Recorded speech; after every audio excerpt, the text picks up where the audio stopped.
and gents, this is the moment you've waited for. This is the greatest show! And now, here's your host, Clint Arthur.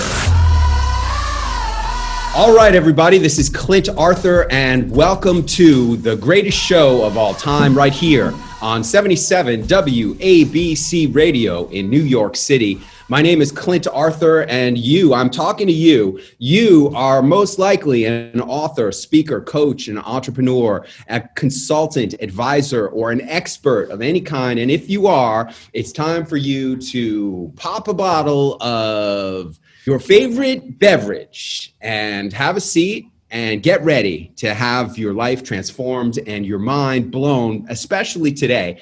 Because I know you're interested in having more impact, influence, and income. I know you want to be seen, be heard, and be wanted. And with me today on the show, I have a person who is seen and heard and wanted by a lot of people. In fact, there was a movie based on his life starring Robin Williams that a lot of people love. And I would like to welcome to the show the one and only Mr. Patch Adams. Hi, everybody. Great to have you with us, Patch. Thank you so much for taking time out of your schedule, being with us here today. And my first question for you is, how does a person, can you please tell us the story of how a person gets their life story turned into a movie starring Robin Williams? I have been a free doctor for 50 years and have been trying to build a free hospital in a country where your number one reason for losing your home is your medical bill. I laugh and say I'm the worst fundraiser in American history. I've designed a hospital that eliminates 90% of the cost, where all the staff live together as a communal eco-village, and the surgeon and cleaning person make the same salary, $300 or $400 a month, and almost no one has donated to it. And so I wrote a book, my first book, Gesundheit, and Hollywood bought it, and they hired Robin to play me. How did you get Hollywood to buy it? Did they just discover it on a bookshelf? Or I don't know. All of a sudden, you just get a call from your agent and they say, congratulations, we sold the movie rights. Something like that? I'd have to go back to my journal because it was 1993 or 4. What do you remember from then? I remember quite a bit. I was living on my boat trying to get my screenplays bought by Hollywood and having very little success. I was about to become a taxi driver. I was about to max out my last credit card. I remember quite a few things from 1993 and 4. My profession is become a vulgar, greedy business. And I've never charged any money for my care since I graduated in 1971. And so I wrote a book and Hollywood bought it. Great. When you were writing that book, could you tell us a little bit about the process of writing the book? As I said in the beginning, a lot of my listeners are authors, and we're always fascinated by people who actually are successful in selling books or having stuff happen as a result of their book. What was your process in writing that book, Patch? Well, I'm a book nut. My library is 40,000 books. No John Grisham. Okay, it's the great literary works of history. Give us your 5 top books that you would recommend to a person who is a book person like I am. Well, my style would be to say read all the books of Dostoevsky and William Faulkner and Virginia Woolf, Balzac, Dickens, etc. I have all their works. So I wrote a book, and my medical story is much more interesting, I think, than most doctors' medical stories. Because 1, I never charged money. 2, as a family doctor, I liked 3 or 4 hours as an initial interview. And also, it was against the law when we added acupuncture and homeopathy and Ayurvedic and anthroposophic. Our law was help the patient. Don't give a crap about the real law. A lot of my people are going to resonate with that type of approach, because I have a lot of non-traditional functional medicine doctors, chiropractors, and acupuncturists, Chinese herbal medicine doctors who are my clients as well. So that's really great. Now, I studied creative writing with Frank McCourt, Pulitzer Prize winner for his memoir about his childhood in Ireland. And he told us that we should only write what we know, which is our own lives. I wrote 2 nonfiction books. I have a second book, House Calls, which has a lot of fun health advice in it with drawings by one of my favorite modern cartoonists, Jerry Van Amerongen. And so both of them were easy. I was really writing in one book about a history, and the other book was about perspectives on being healthy. Be full of wonder and don't live a mechanical life. Live your own eccentric wildness. And how much of your own personal story did you put into that book, and how much did you have to ameliorate or embellish? Because, you know, I've said many times we're storytellers, not fact tellers. And I'm wondering if you agree with that statement. And if so, how did that impact the content of your book, Gesundheit? Well, I think I was writing truth in a profession that is an embarrassment. It's easy to write truth. You just need to put it in a usable style. Were there any aspects of your story which you did not want to write about because you were embarrassed, or you, for whatever reason, I don't embarrass. Sharing that aspect of your life? Because I tell a lot of my clients, you know, we need to know the stories that you don't want to tell. How do you feel about that? I don't know which stories that would be. You're an open book. I don't have embarrassment. I want a very different world. If I had a magic wand, women would be in charge of everything for the next 1,000 years, because all the problems of history were caused by men. You know, men did not have the brains to give women the right to vote anywhere in the world until 1893. That's how dumb our gender has been. What's your advice to people who feel reluctant to share their own story because they are embarrassed? For example, one of my clients was telling me the story of how her family in the Philippines, she discovered when she was in first grade that they were the second family. Her father had a whole nother first family living in another town. And she was embarrassed about that whole thing because of social stigma of being the second family. What's your advice to a person like that about being able to come forward and overcome embarrassment to share her story? Well, I would also tell people that you don't have to overcome it. If you don't want to tell a story, don't tell it. I mean, why would anyone tell a story about their personal life that they didn't want to tell? I don't have any shame. I personally don't want to do something I'm ashamed of. That's why I never was a real doctor in the way that doctors are real now. You have no shame because you don't do anything that you're ashamed of. Absolutely. What about things that might have happened? I didn't go to Vietnam. What about things that might have happened to you which were out of your control? Like, say, when you were a little kid, you don't have any shame from your childhood? I'm not sure how much I remember from my childhood. I'm 75. No, I don't really know of things I'm ashamed of. I've done some illegal things. I'm not ashamed of them. I don't think I've hurt somebody. I might have emotionally hurt somebody, but I would most likely think they hurt themselves. They didn't like what I said. Now, you've had the unusual experience of having this big movie, Patch Adams, made about your life, starring one of the biggest movie stars in the world. How has having a movie about your life impacted your ability to have influence and to share your message? I sold my book because they promised to build our hospital. They gave me nothing. They made hundreds of millions of dollars and didn't do what they promised. Okay? So that's why I did the movie, because fame is a nightmare. And yet I want the hospital so much, I swallowed it and said, okay.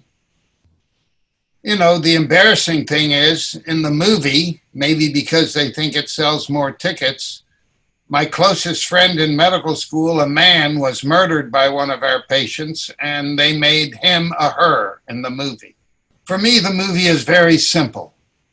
Things were a lot more complicated, and they made them simple. And the movie went all over the world. It was very popular all over the world. When I realized about the fame thing and that I'm a fundraiser, we stopped seeing patients. And within a year of there, in 1985, I realized I have to care. And yet what I was doing, I've lectured in every state many times in 82 countries. And so I do two things. I answer my mail. So I've written over 400,000 personal longhand letters to 139 countries. 40% of them are health professionals that are unhappy with their profession and they want a dialogue with a doctor they respect. So they wrote me and I answered them. Another 40% were from patients who didn't like the care they were getting. And so they were wondering what I would do with it.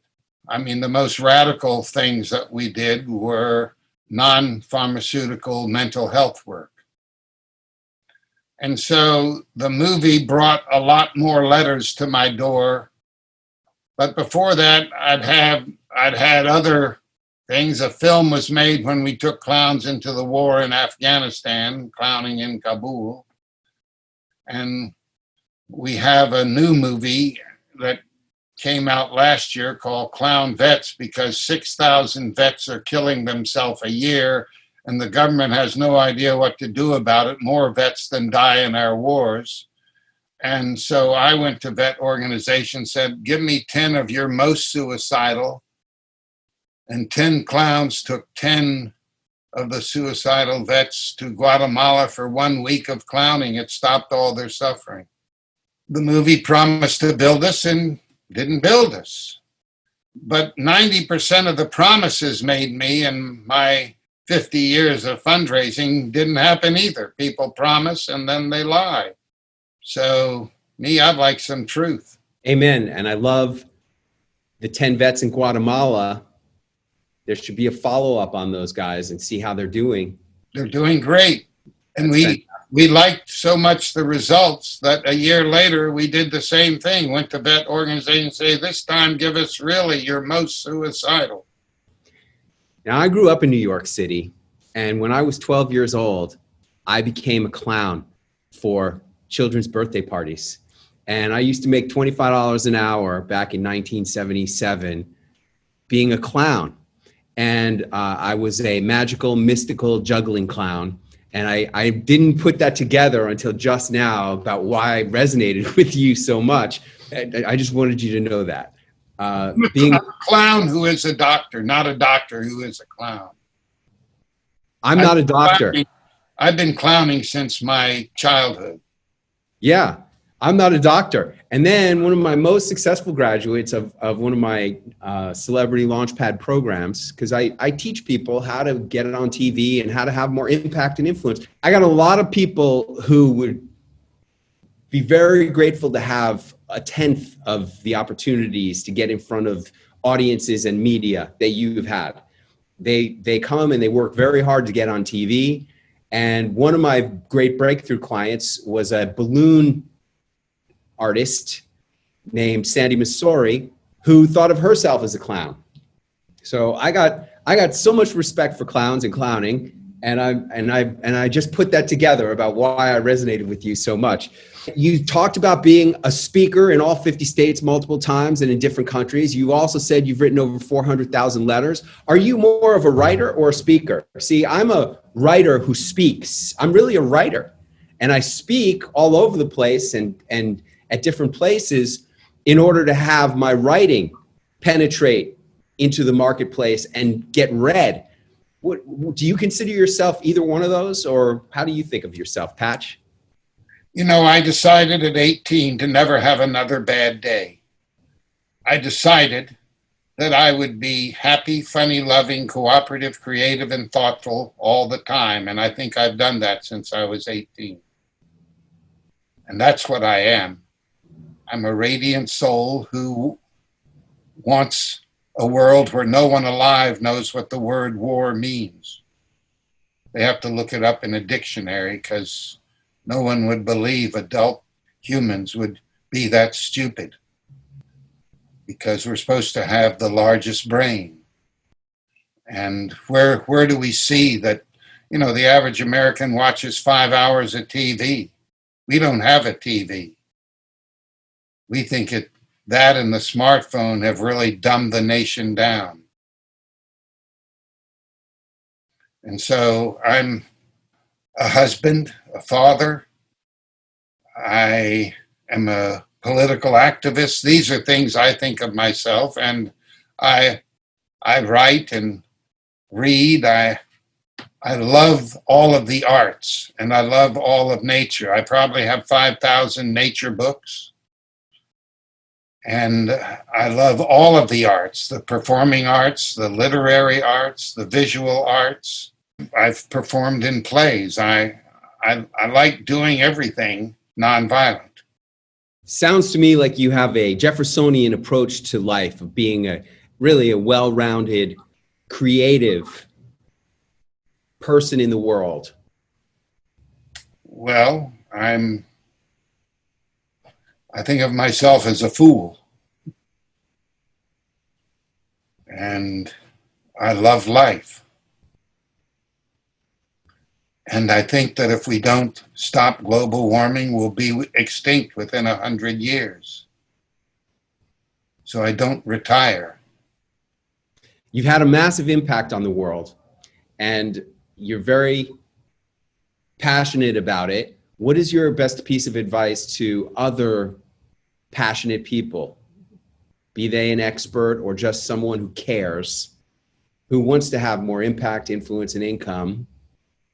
Well, I don't like the word just with the word care.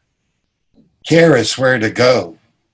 To care about yourself, which is why I've done yoga, weightlifting, and aerobics on a regular basis for 45 years and decided to never have another bad day because I care about myself. I think someone looked at all the women in the world and gave me the person for me, and I really care about her and our life, and I really care about my children. I have 2 sons, and I'm a caring person, and I don't overextend, and yet I work every day and love. I'm a lover of life. I mean, I'm a person who's probably held 2,000 children in my arms the week they died of starvation. A criminal act as far as I'm concerned. The idea that there are billionaires is an embarrassment to the mind, and that they are admired and even desired to be.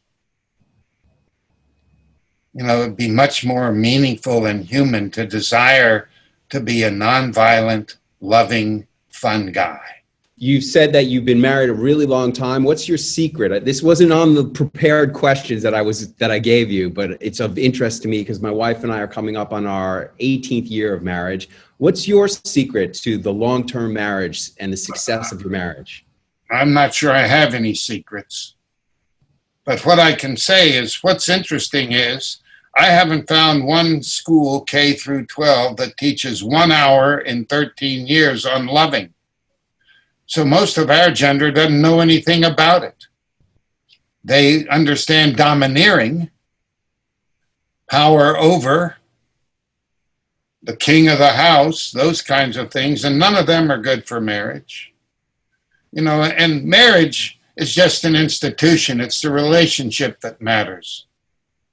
I married my wife very late in our relationship because I wanted to make sure if I died first, she'd get my SSI check.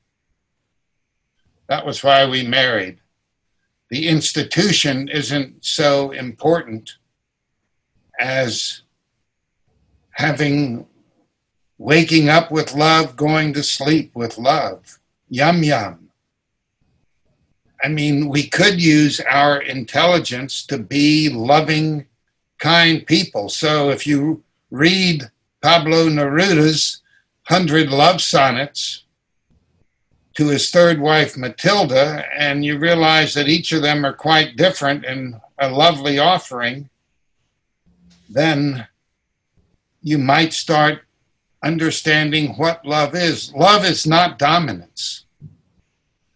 Love is the name for the thrills you have with other. So you can have love with friends. You can love humanity and just love people as you walk down the street. That it's a big open word, and that the skill of loving an individual partner, there are many great books on it.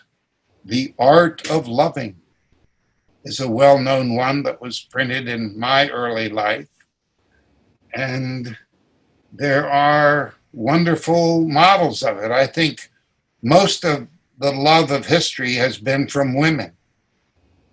No matter how big a jerk their partner is, they still take care of the children.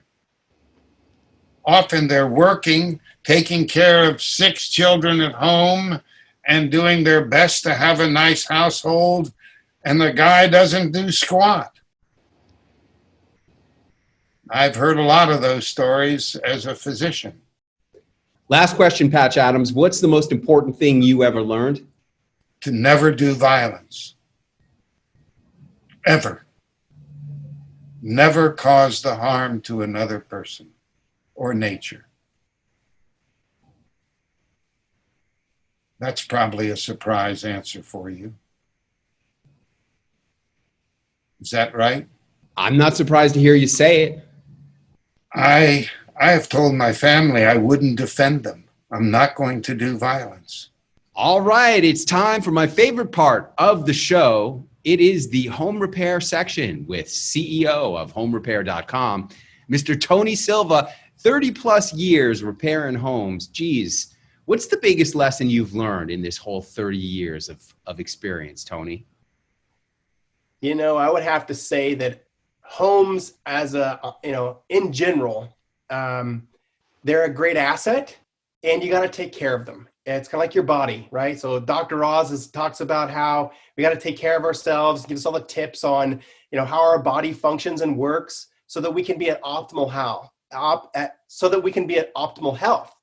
And a home is almost its own living, breathing body also, right?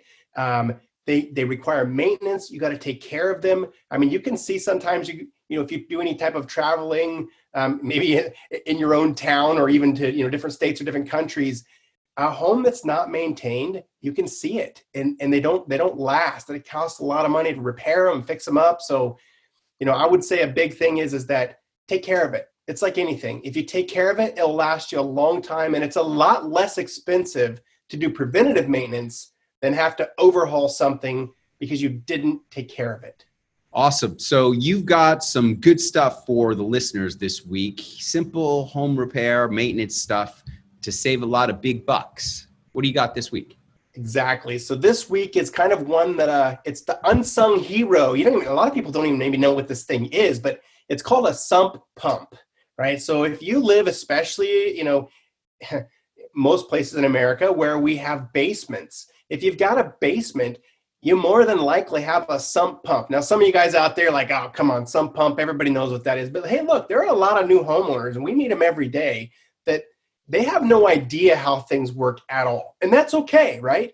And so I might oversimplify this for some listeners to know exactly what a sump pump is. But, for the guy that doesn't know what that is, or the girl that doesn't know what that is, it's the little unsung hero that takes the water from your basement that naturally drains there, right? You don't have to have a flood for the sump pump to work. It's a low point in your basement. You've got all these tubings and everything that run underneath your foundation that drain the water to this pump, and it takes the water out of the basement so you don't have a flood.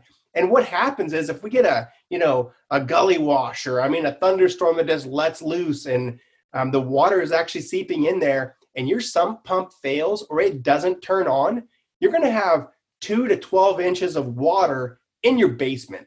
And that's not good. When I lived on a boat, man, one day I woke up and there was water in the boat. And I was like, oh no, I'm sinking. And I had to figure out how to get that sump pump back on. That was scary stuff, man. A sump pump can save your life. It can save your house, definitely. And it's a very important thing that people don't even think about. That's a really great tip. Thanks, Tony. What's one more quick one, man? Well, let me tell you on this one, just real quick, how you can test it, how to make sure that the thing is actually working, right? Because you don't want to find out your sump pump is not working when you have 3 inches of water, right? You don't want to wake up to the boat sinking, if you will. You want to test this ahead of time. So, find the sump pump itself. You take the lid off of it. You'll notice that there's a pipe coming out and there's a cord coming out. The cord plugs into a wall. The first step is a lot of times that plug is plugged into a GFI, one of those breakers that trip, like where your hair dryer is at maybe, and test that. Make sure that that's working.